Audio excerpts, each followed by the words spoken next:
किसी सरकार ने भाईचारा तोड़ने की कोशिश की, आंखें निकाल दूंगा, थारा भाई जब तक खड़ा है, जब तक हरस शिकारा जिंदा है, ये गलत नहीं होने देगा। जब अशफाक नमाज अदा करता था, पंडित राम प्रसाद बिस्मिल दुश्मनों पर बंदूक तान के खड़ा रहता था अपने दोस्त के लिए। आपके भाई को मरवाने तक की कोशिश की इसी सरकार ने। मंदिर हो या मस्जिद, हिंदू हो या मुसलमान, सरकार दंगा कराना चाहती थी। फर्जी झूठे मुकदमे दर्ज किए गए। शहीद आजम भगत सिंह, राजगुरु सुखदेव को सब जानते होंगे। सबसे बड़ी चीज,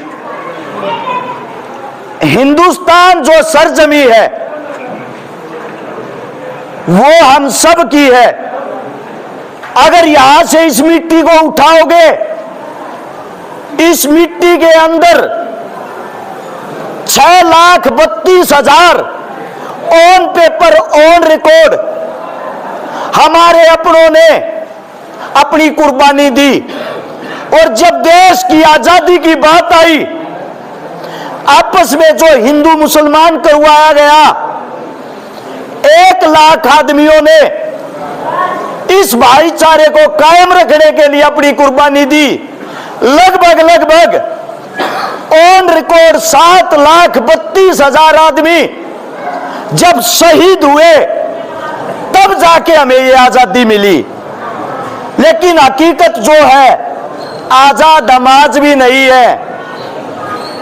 आज के वक्त भी जो उस वक्त सरकार के गुलाम होया करते, सरकार के पिट्ठू होते थे, आज भी देश को वही चला रहे हैं।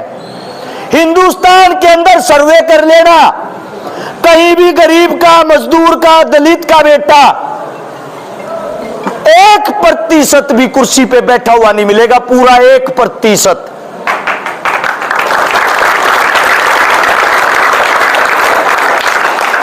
दुख इस बात का क्यों नहीं बैठा हुआ, कारण क्या है? हम लोग लड़ते हैं हिंदू मुसलमान में, जात पात में, धर्म मजहब में, मंदिर मस्जिद में, क्योंकि सरकार हमारे को उल्लू समझती है। इन चीजों में भड़काकर, आपस में लड़वाकर हमारे वोट बैंक का इस्तेमाल करती है। आज आप लोगों को एक हकीकत बताऊंगा, दोस्ती क्या होती थी, हम कैसे थे। आजादी से पहले शहीद आजम भगत सिंह, राजगुरु सुखदेव को सब जानते होंगे। उन्हीं का साथी था एक अशफाक उल्लाह खान। कौन कौन जानता है? सब जानते हैं। उन्हीं का साथी था एक पंडित राम प्रसाद बिस्मिल। कौन जानता है?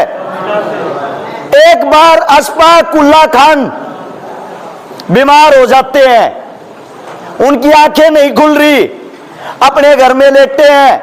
इमाम साहब को बुलाया जाता है, वैद्य जी को बुलाया जाता है।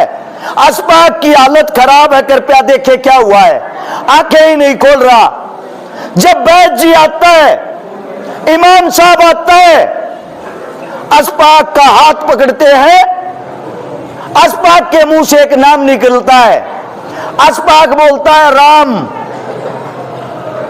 वैद्य जी और उसका परिवार जो प्योर मुस्लिम थे, वे बोलते हैं बेटा कहां किसको याद कर रहे हो आप? ये हमारा धर्म नहीं है। किस राम को याद कर रहे हो? कौन से राम को याद कर रहे हो? उसके मुख से दोबारा नाम निकलता है राम। अगर राम आ गया तो मैं बच जाऊंगा, राम आ गया तो मैं बच जाऊंगा। घर परिवार दौड़ा दौड़ा फिरता है, हमारे बच्चे को किसी ने कुछ करवा दिया, अल्लाह को याद नहीं कर रहा है तो राम को याद कर रहा है। तब किसी खास दोस्त ने बताया राम इसके दोस्त का नाम है राम प्रसाद बिस्मिल। ये अपने दोस्त को याद कर रहा है। ये बोल रहा है मेरे दोस्त को लेके आओ, मेरा दोस्त मेरी दवाई है, मैं तुरंत ठीक हो जाऊंगा।